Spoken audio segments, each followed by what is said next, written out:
Video diagram जो आपने edit किया है,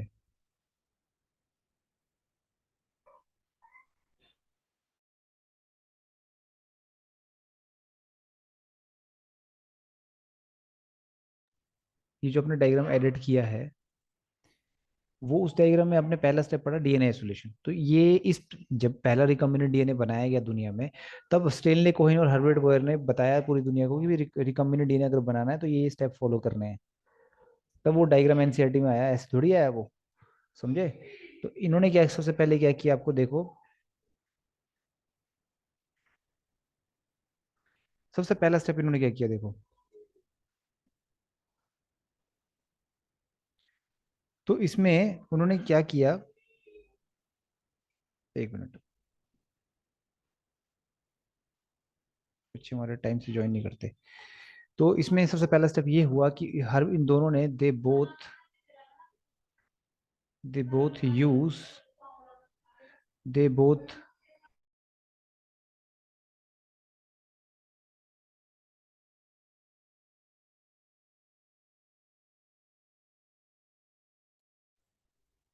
they both use the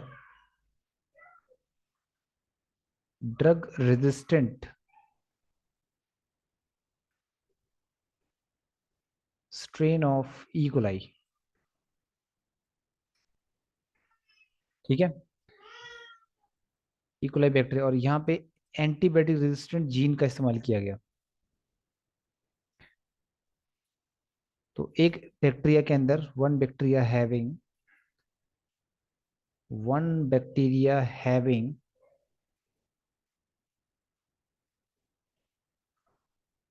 tetracycline resistant gene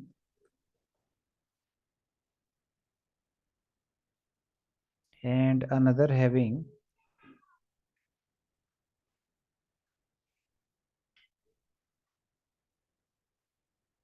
kanamycin resistant gene।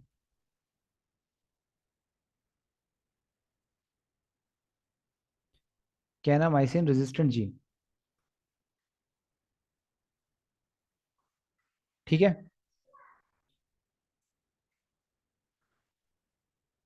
तो उसने क्या किया, उसने अगार प्लेट लिया, ऐसे देखो, इस अगार प्लेट पे उसने दो अगार प्लेट ली, देखो, ओके।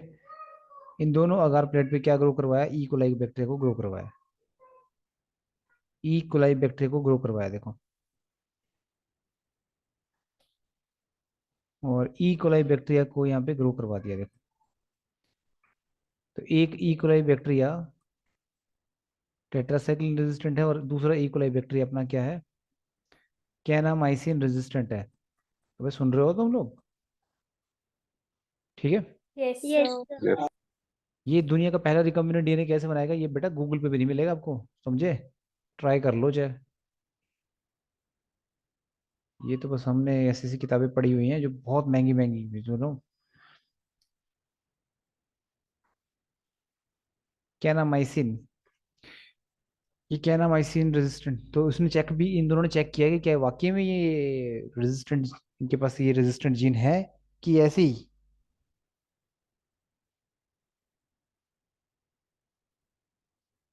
ठीक है। सुनली भी पता अपने में क्या बोल रहा हूँ।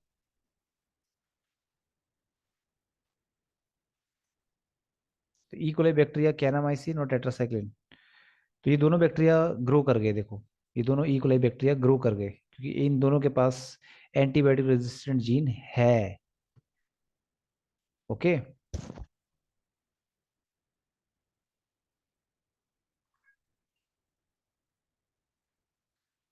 नाउ नेक्स्ट स्टेप के अंदर, सेकंड स्टेप में इन्होंने क्या किया, सेकंड स्टेप में इन्होंने क्या फॉलो किया, सेकंड स्टेप में इन्होंने, कल की वीडियो अपने सुन ली थी ना सभी ने, बोलिए। यस और वो डायग्राम आपने एडिट कर लिया होगा, क्यों भी मानिक बताओ, कर लिया? प्रेमवती, स्वाति, Yes. कर लिया एनसीईआरटी में वो डायग्राम एडिट? तो पहला स्टेप क्या होना है हमारा, डीएनए आइसोलेशन। बट वो जो डायग्राम आपकी किताबों में दिया गया है वो इस प्रैक्टिकल के बेस पे दिया गया है। इन्होंने ये पहले रिकम्बिनेंट डीएनए बनाया तभी वो किताबों के अंदर आया। तो each gene is carried on A plasmid in E coli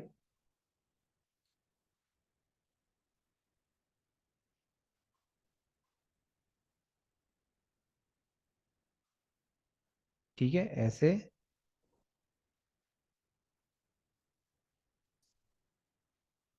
तो इनके अंदर जो प्लाज्मिड था देखो, इनके अंदर जो प्लाज्मिड है देखो, ये प्लाज्मिड है इन बैक्टीरिया का, ये दोनों इकोलाई है। तो एक के अंदर भैया देखो आप ऐसे है, और ये दूसरे के अंदर कोई और ले लेते हैं, रेड ले, रेड नहीं, ये कुछ और ले लेते हैं, ठहरो। एक के अंदर हम ये ब्राउन ले लेते हैं, ये लो, एक के अंदर। तो भाई इसको उन्होंने निकाला, तो पहला स्टेप, पहले तो इनको निकालना पड़ेगा, है कि नहीं?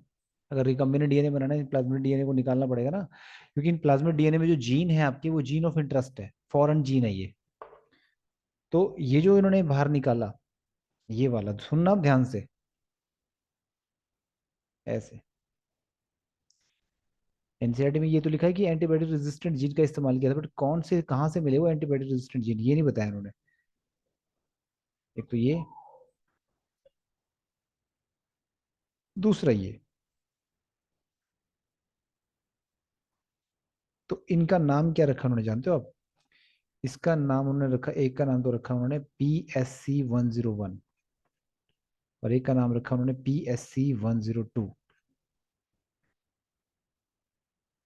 P फॉर प्लाज्मिड, SC का मतलब क्या है, स्टेनली एंड कोहेन। आई बात समझ में? क्या भाई बच्चा पढ़ी? तो फर्स्ट रिकम्बिनेंट डीएनए कैसे बना, उसकी स्टोरी पढ़ रहे हैं हम लोग। Okay, stele and Cohen, clear है बात? बोलिए, शाबाश, जल्दी यस बताइए। सर। अब देखो, जैसे तुम आगे के बढ़ोगे, चैप्टर पढ़ोगे, तो वहाँ पे आपको एक एंजाइम भी पढ़ना है, रिस्ट्रिक्शन एंडोन्यूक्लियस। आई होप आप लोगों ने स्कूल में पढ़ लिया होगा, वो स्कूल लेवल पे बायोटेक्नोलॉजी यूनिट पढ़ ली होगी आप लोगों ने, ठीक है? तो रिस्ट्रिक्शन एंजाइम जो होते हैं वो डीएनए को कट करते हैं एक पर्टिकुलर साइट पे, उसको रिस्ट्रिक्शन साइट बोलते हैं, अभी पढ़ोगे आगे चल के तुम। तो कोहेन और बोयर ने grew the bacterial strain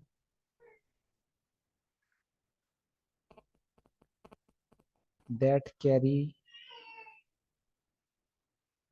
antibiotic resistant plasmid and isolate the plasmid, और उनको आइसोलेट कर लिया। तो पहला स्टेप क्या हुआ देखो, डीएनए आइसोलेशन, लग गया पता? तो उनको पता चला ना कि पहले तो इसको भी आइसोलेट करना पड़ेगा, तो उन्होंने बोला कि पहला स्टेप क्या होता है, डीएनए आइसोलेशन। समझ में आ रही है आपको बात, क्या बोल रहा हूँ मैं? Yes sir. तो ये ट्यूब है आपकी, देखो ऐसे एपेंड्रॉफ ट्यूब है आपकी, ये एक बहुत बड़ी प्लास्टिक की ट्यूब होती है, इसको हम एपेंड्रॉफ ट्यूब बोलते हैं, एपेंड्रॉफ ट्यूब बोलते हैं हम लोग। तो इसके अंदर डाला गया, अब देखो वो प्लाज्मिड अपने निकाले, एक यहाँ डाला हुआ है, देखो अभी ध्यान से देखना आप, ठीक है?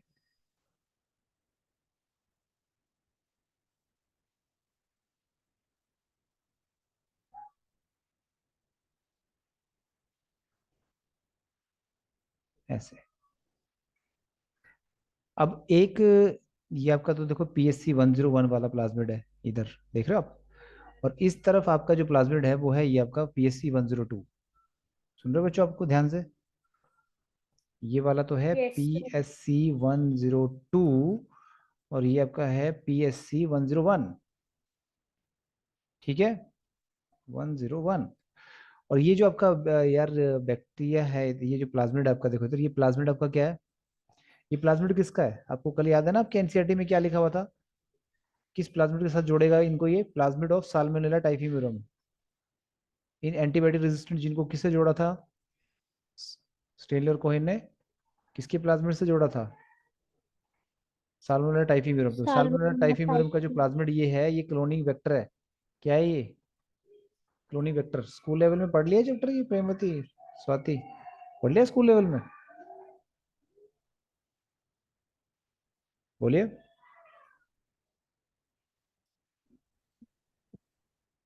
बोलो भाई, क्या हो गया? Yes sir. फिर तो आप लोगों को पता ही होगा क्लोनिंग वेक्टर क्या होता है, जो क्लोन करवाता है फॉरेन जीन को।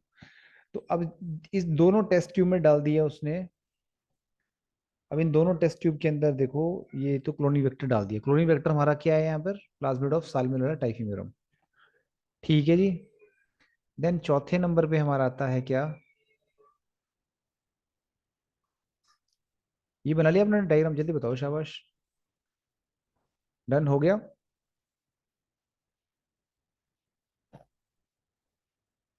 Yes sir.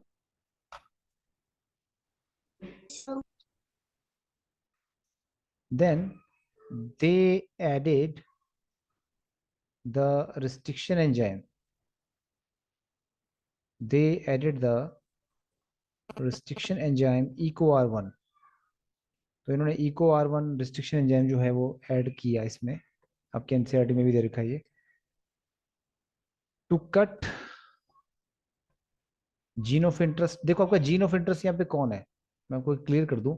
ये जो आपका यहाँ पे जीन था, देखो ये कैनामाइसिन रेजिस्टेंट जीन है। देखो भाई, इस प्लाज्मिड में कैनामाइसिन रेजिस्टेंट जीन था, आपने लिखा नहीं, यहाँ पे लिख लो। और ये कौन सा जीन है इसके पास? यहाँ पे टेट्रासाइक्लिन रेजिस्टेंट जीन है। तो ये दोनों जीन निकालने हैं हमने। ये दोनों जीन हमारे क्या है? ये दोनों के दोनों जीन हमारे क्या है? जीन ऑफ इंटरेस्ट है।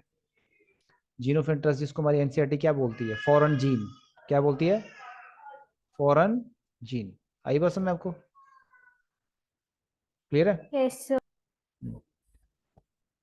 दे added the restriction enzyme EcoR1 to cut the gene of interest and plasmid DNA both।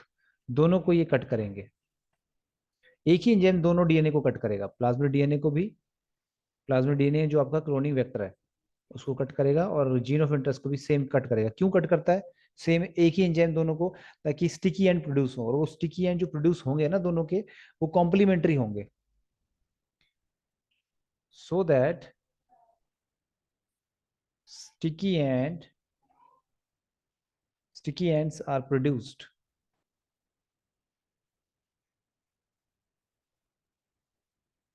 which should be complementary। तभी तो दोनों डीएनए जुड़ेंगे ना। कॉम्प्लीमेंट्री नहीं होगा तो जुड़ेगा कैसे? क्यों जी मानी जी, समझ में आई बात? क्यों भी एंजल?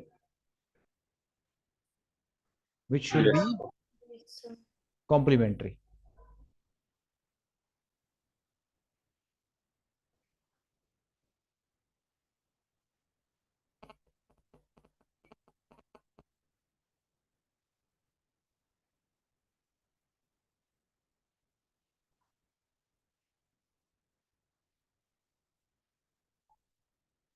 हो गया डन? ये बताइए अब। Yes sir. ओके। तो देखिए अब यहाँ पे जो टेस्ट, हमारी जो ट्यूब है ना, इस ट्यूब को ले लेते हैं ऐसे, थोड़ा सा बड़ा कर देते हैं इसको। ओके।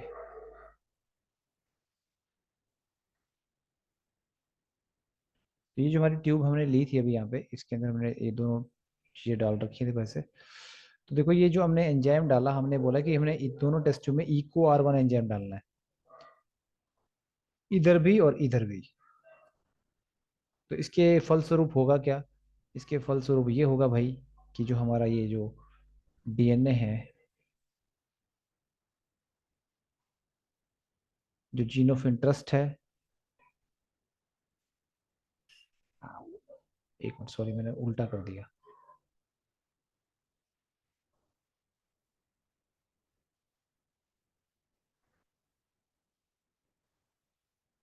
ऐसे।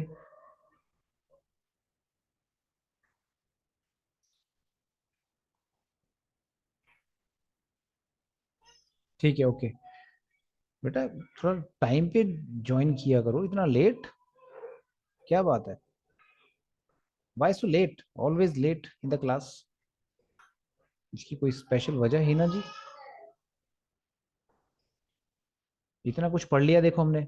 फर्स्ट रिकम्बिनेंट डीएनए कैसे बनाया गया था वो पढ़ रहे हैं हम। ठीक है, बी ऑन टाइम यार।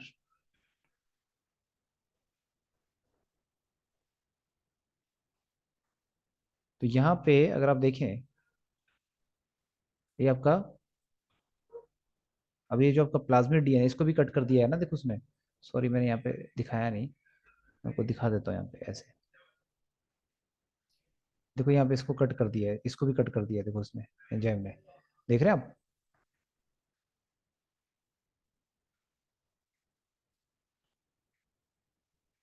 तो इको आर वन एंजाइम जो हमने कट किया है उसने कट कर दिया दोनों को। बना लिया आपने? जल्दी बताइए।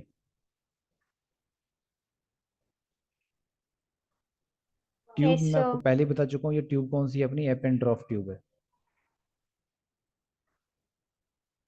एप एंड ड्रॉप ट्यूब है ये।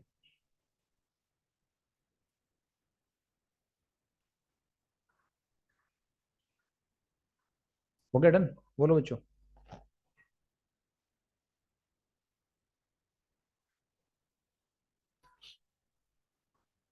बोलो भाई बोलो, yes no yes no. So, Yes, sir. Done हो गया। देन उसके बाद बच्चों देखो फिफ्थ स्टेप जो अपना होने वाला है ना, फिफ्थ स्टेप में देखो अब क्या हुआ। उसने क्या किया, दे मिक्स द कट प्लाज्मिड, जो जो कट किए ना जितने प्लाज्मिड हमने, इनको अभी मैंने लेबल कर चुका हूँ कि ये कौन कौन क्या है, इस डायग्राम में मैं लेबल कर चुका हूँ, आपको पता ही है देखो कि कौन क्या है। वैसे कलर से सबको पता चल रहा है, कलर डिफ्रेंशिएशन आपको दिखाना पड़ेगा, यहाँ पे कलर का इस्तेमाल करना पड़ेगा माय डियर। तो they mix the cut plasmid because, क्योंकि जो आपने कल जो डायग्राम आपने एडिट किया था ना शाम को, उसी पूरे डायग्राम में ये चैप्टर समाया हुआ है, उस पूरे डायग्राम में ये चैप्टर समाया हुआ है। पता है आपको इस चीज का? ये जो chapter biotechnology and its principle है, उस पूरे डायग्राम में, उस पूरे डायग्राम को जो हम पढ़ रहे हैं, उस बस उसी डायग्राम को समझ लो, ये पूरा चैप्टर है। पूरा चैप्टर इस डायग्राम में बसा हुआ है। तो ये डायग्राम अगर आपने नहीं समझा तो फिर आपने कुछ समझा ही नहीं मतलब। तो they mix the cut plasmid. तो देखो उनको पता चला कि यार रिस्ट्रिक्शन एंजाइम भी इस्तेमाल करने पड़ते हैं इस जेनेटिक एक्सपेरिमेंट में, यूज करना पड़ता है। तो आपको कल याद होगा डीएनए आइसोलेशन के बाद हमने सेकंड स्टेप क्या पढ़ा था, use of restriction enzyme, restriction enzyme से कट करवाना है डीएनए को, ये लिखा था ना उस वीडियो में। क्यों भाई? yes, sir. They mix the cut plasmid and add DNA ligase, add DNA ligase. और डीएनए लाइगेज एंजाइम को आप ऐड भी कर दोगे, ठीक है। डीएनए लाइगेज आपको पता ही है। देखो ये जो रिस्ट्रिक्शन एंजाइम यहाँ पे कट कर रहा था ना डीएनए को, हमने बोला ना कि रिस्ट्रिक्शन एंजाइम किसको कट करता है, मतलब डीएनए को कट करता है, ये तो पता है हमें। बट वो डीएनए के अंदर क्या कट करता है, बता सकते हो माना जी? रिस्ट्रिक्शन एंजाइम किसको कट करता है, किसको किस बॉन्ड को ब्रेक करता है डीएनए के? Peptide. पेप्टाइड बॉन्ड कहाँ होता है डीएनए में, पगला गए हो क्या? डीएनए में तीन बॉन्ड होते हैं, ग्लाइकोसिलिक बॉन्ड, हाइड्रोजन बॉन्ड और phosphodiester bond. Restriction enzyme cut the phosphodiester bond. कौन सा बॉन्ड? Yes. शुगर और फॉस्फेट के बीच में जो बॉन्ड होता है उसको बोलते हैं क्या? फॉस्फोडाइस्टर बॉन्ड, इसको कट करता है। Phosphodiester. तो रिस्ट्रिक्शन एंजाइम जिस बॉन्ड को कट करता है ना, बाद में डीएनए डीएनए लाइगेज उसी बॉन्ड को ब्रेक जोड़ता है। याद रखो डीएनए लाइगेज जो है, it join the two DNA, two different DNA to form recombinant DNA by joining them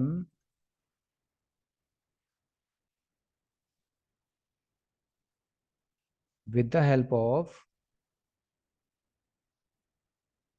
उस बॉन्ड का नाम क्या होगा, with the help of phosphodiester bond. लग गया पता? With the Yes, help sir. Of phosphodiester bond. ठीक है, बात समझ में आ गई आपको? बोलिए। डन? Yes, sir. नाउ इसके बाद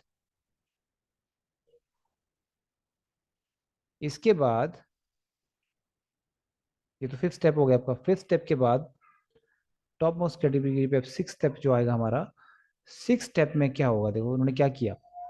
अब उन्होंने क्या किया कि देखो लाइगेज उन्होंने ऐड कर दिया। लाइगेज क्या करता है, शुगर फॉस्फेट बॉन्ड को जोड़ता है और तब जाकर डीएनए मॉलिक्यूल बनता है। कैसे जोड़ता है देखो, ये आज दिन तक बताया नहीं जाता, बहुत कम ये बताया जाता है, खुल के बताया नहीं जाता। तो मैं आपको बताने जा रहा हूँ कैसे जोड़ा गया, जोड़ता है। ये आपको याद होगा, अपने डीएनए लाइगेज डीएनए रेप्लिकेशन के दौरान भी पढ़ा था, याद है आपको? वहां भी हमने पढ़ा था, Yes, बट हमने sir. सिर्फ ये पढ़ के छोड़ दिया था कि यार ये मतलब जोड़ता है। बट क्या जोड़ता है, किसको जोड़ता है, ये नहीं पढ़ा था। तो ये शुगर फॉस्फेट के बीच में जो बॉन्ड होता है, फॉस्फोडाइस्टर बॉन्ड, उसको जोड़ता है ये। ठीक है, ऐसे टी टी ए ए। और इस तरफ ये दूसरा डीएनए है। ये मान लो ये आपका डीएनए किसका है, ये अपना जीन ऑफ इंटरेस्ट का डीएनए है, और ये जीन ऑफ इंटरेस्ट है अपना। ठीक है, और ये आप देख रहे हो इधर स्टिकी एंड है। क्या है बच्चों ये, स्टिकी एंड, देख रहे हो ना? Yes, sir. और दूसरी तरफ आपका है प्लाज्मिड डीएनए का स्टिकी एंड। देखो ये स्टिकी एंड इस तरफ है, C T C T A G T. तो ए सी टी ए जी ए जी। ठीक है, तो इस तरफ आपका, इसके इस तरफ ना आपका हाइड्रोक्सिल ग्रुप एक, मतलब क्या कहते हैं, हाइड्रोक्सिल ग्रुप फ्री होता है यहाँ पे। ये इसका देखो थर्ड एंड है, और ये इस डीएनए का फिफ्थ एंड है, और ये इस डीएनए का थर्ड एंड है। तो मतलब इसका ये स्टिकी एंड देखो इधर भी है, ये स्टिकी एंड ऊपर है। तो अब ये दोनों स्टिकी एंड जुड़ते कैसे हैं, देखो आपको ये समझना है। फिलहाल इसको थोड़ा हमें लिखना अलग से पड़ेगा, क्योंकि यहाँ पे मुझे स्पेस चाहिए। देखो, तो स्टिकी एंड हमारा ये है स्टिकी एंड। ये दोनों हमारे स्टिकी एंड है, as you can see, sticky end. और इधर भी मैं लिख देता हूँ स्टिकी एंड। ओके, अब इस तरफ आपका जो देखो, ये फिफ्थ एंड है इस डीएनए का, इस तरफ होता है आपका फॉस्फोरिक एसिड। आपको पता ही है, डीएनए का डायग्राम आपने पढ़ा है, फॉस्फोरिक एसिड की वजह से डीएनए के ऊपर नेगेटिव चार्ज होता है। क्यों भाई, देख रहे हो बच्चों आप? सेम ऐसे ही इसके फिफ्थ एंड पे भी क्या होता है, देखो OH है यहाँ पे, और इधर भी क्या है, इधर भी अपना मतलब फॉस्फेट होगा ऐसे।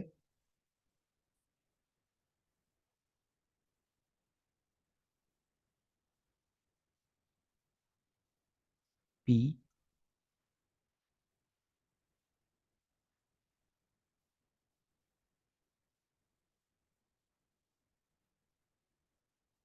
Okay, OH, double bond O। ठीक है, और इधर O नेगेटिव है। ठीक, तो OH है इधर, ये फॉस्फोरिक एसिड है। अब देखो आप, ये इसका जो H है, ध्यान से सुनना बच्चों, इसका H और इधर थर्ड एंड पे जो OH है, इसको, और इधर भी अगर आप देखें, इधर भी अगर OH है और ये H है, इसको, H को। ठीक है, तो ये जो दोनों तरफ वाटर का एलिमिनेशन हो रहा है, देखो यहाँ पे इधर भी वाटर का एलिमिनेशन हो रहा है।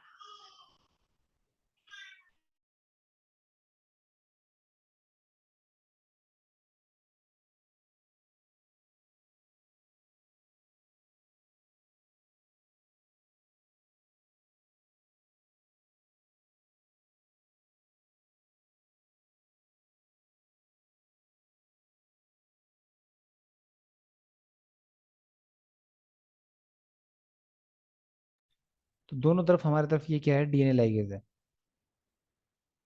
इधर भी डीएनए लाइगेज है, और इधर भी हमारा क्या है, डीएनए लाइगेज है। तो डीएनए लाइगेज ये काम करवा रहा है। ठीक है, वाटर का एलिमिनेशन करवा रहा है दोनों तरफ, और दोनों डीएनए के बीच में फॉस्फोडाइस्टर बॉन्ड बना रहा है। और फाइनली, ये आपका जो डीएनए है देखो, जो दो डिफरेंट डीएनए हैं, ये जुड़ जाएंगे ऐसे।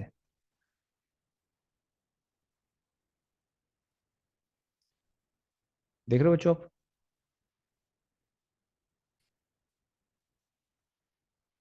C T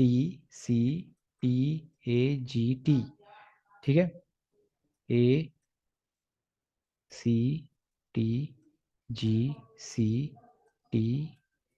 कॉम्प्लीमेंट्री बेस फिर आपको जोड़ते रहना है इसके साथ साथ, ठीक है, GAGATC। तो आपके ये जो देखो, ये जो दो डिफरेंट डीएनए जुड़ गए आपस में, और ये रिकम्बिनेंट डीएनए बन गया अब आपका।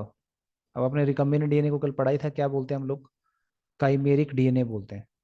याद है आप लोगों को, हमने कल पढ़ाया था वीडियो में।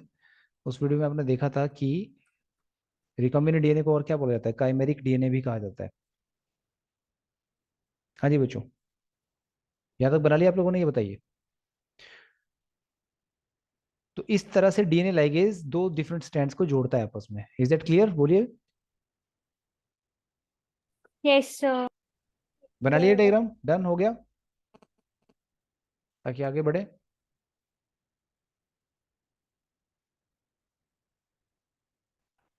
तो आपने ये जो देखो यहाँ पर जो रिकम्बिनेंट डीएनए बनाया था, देखो देखिए यहाँ पे ऐसे। तो रिकम्बिनेंट डीएनए को कैसे देखो, ये अब देखो, अब यहाँ पे अगर देखें तो हर्बर्ट बोयर और स्टेनले कोहेन ने जो ये डीएनए रिकम्बिनेंट डीएनए बनाया था, या रिकम्बिनेंट प्लाज्मिड भी बोल सकते हो उसको आप, ठीक है। तो आप यहाँ देख सकते हो ये प्लाज्मिड किसका था? एक बार फिर से देख लेते हैं। प्लाज्मिड ऑफ साल्मोनेला टाइफी म्यूरम, ठीक है। और इस तरफ ये आपका जो है, ये क्या है? टेट्रासाइक्लिन रेजिस्टेंट जीन है। देखो यही तो एनसीईआरटी ने लिखा है ना, क्यों भी मानिक जी? बट एनसीईआरटी ने देखो खुल के नहीं लिखा कि भी कहाँ से निकलेंगे वो, इन एंटीबायोटिक रेजिस्टेंट जीन को कहाँ से लिएगा, ये नहीं बताया उन्होंने। कैनाबाइसिन रेजिस्टेंट जीन। अब बताइए, ये जुड़ गया। तो ये रिकम्बिनेंट डीएनए था दुनिया का पहला, जो स्टेनले कोइन और हर्बर्ट बोर ने बनाया था। आइए आपको बात समझ में, बोलिए।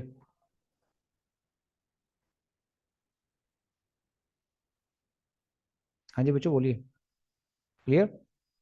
Yes, sir. तो ये रिकम्बिनेंट डीएनए हमने यहाँ निकाला, देखो। ओके। तो ये रिकम्बिनेंट डीएनए यहाँ पे बन गया। Recombinant DNA appears.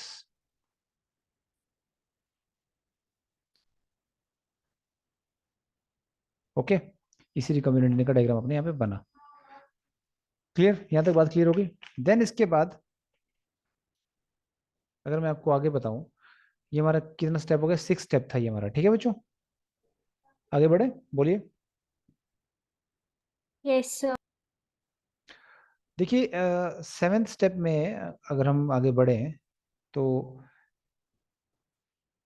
This recombinant DNA जो आपने बनाया यहाँ पे is send to E coli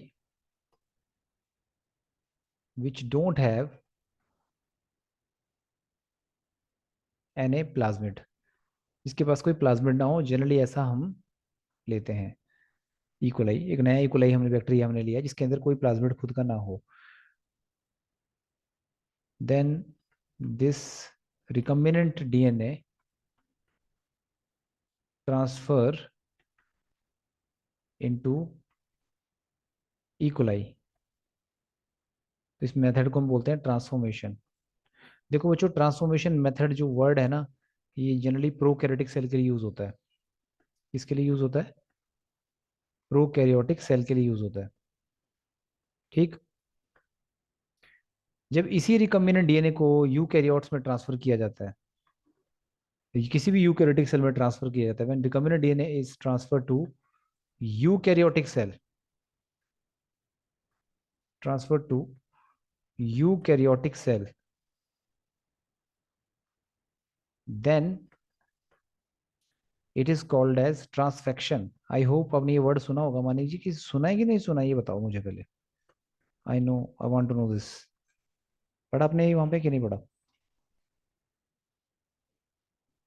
transformation word use किया जाता है बैक्टीरिया में, ट्रांसफेक्शन वर्ड यूज किया जाता है यूकेरियोटिक सेल में।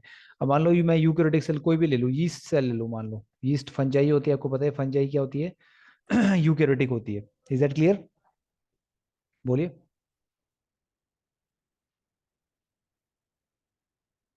हाँ जी बच्चों yes बोलिए। sir, क्लियर है? बोलिए मिस्टर मानिक, क्लियर है बात? डन? ठीक है, चलिए। तो ये अब की बात हो गई यहाँ पर क्लियर। इसको हम बोलते हैं ट्रांसफेक्शन यूकेरियोटिक सेल में। तो जैसे कि पर यहाँ पे हमने हमारी जो एनसीईआरटी में भी जो डायग्राम दिखा रखा है हमने, जो पहले भी यहाँ पे दिखाया था आपको, जैसे कि तो हमने नया बैक्टीरिया लेना है यहाँ पे, और नए बैक्टीरिया के अंदर ये रिकम्बिनेंट डीएनए को डाल देना है। तो रिकम्बिनेंट डीएनए हमने ये ले लिया, बैक्टीरिया ले लिया, सॉरी अपना नया बैक्टीरिया लिया हमने इकोलाई, ये उसका अपना क्रोमोसोम है, इसके पास कोई भी प्लाज्मिड नहीं है। तो जो भी आपका रिकम्बिनेंट डीएनए था उसके अंदर हमने डाल देना, ये देखो उसके अंदर हम इसको डाल देंगे ऐसे।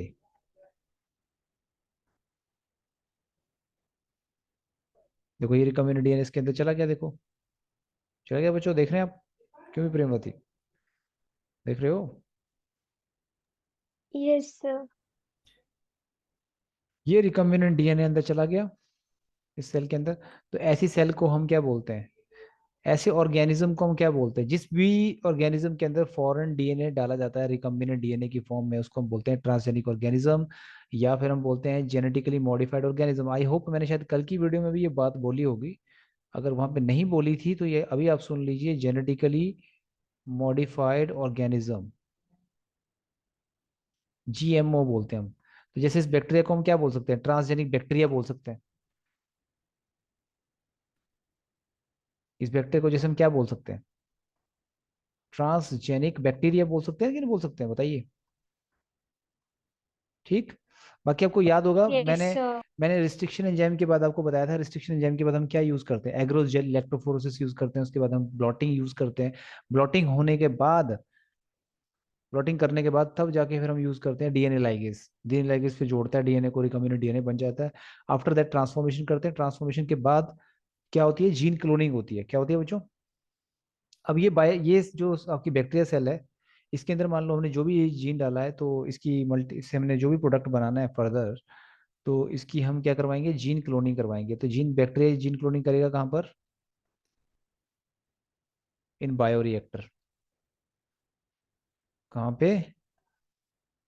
बायोरिएक्टर के अंदर। सुन रहे हो मेरी बात को ध्यान से?